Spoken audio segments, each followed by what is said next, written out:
Welcome. In front of me is a Odys Thanos 10, and today I'll show you how you can boot this tablet into safe mode. So to get started, you will want to hold your power key, and when you see your boot options, hold power off. This then brings up this window, reboot to safe mode, so I'll confirm it by tapping on OK. It will obviously reboot.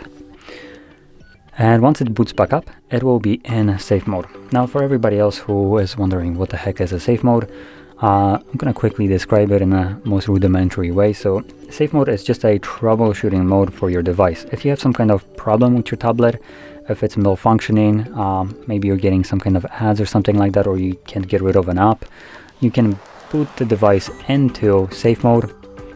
And if the problem was being caused by some kind of malicious application running in the background, this app has no way of running in this mode. Every app that is considered a third-party application, meaning that it has been installed by you, and it's not as a default app that comes pre-installed with the tablet, will not be able to run in this mode.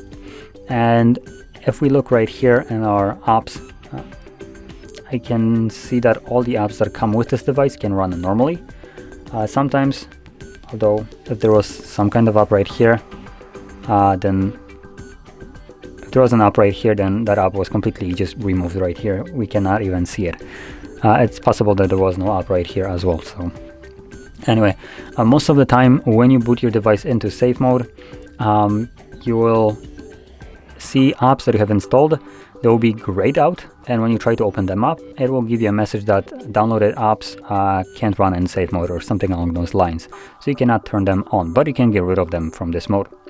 So anyway, that's safe mode. And once you're done with this mode, I can simply leave it by holding the power key again, and this time around selecting restart. Once you press on restart, the device will reboot, and when it boots back up into Android, it will then be back in a normal mode. So, that being said, if you found this very helpful, don't forget to hit like, subscribe, and thanks for watching.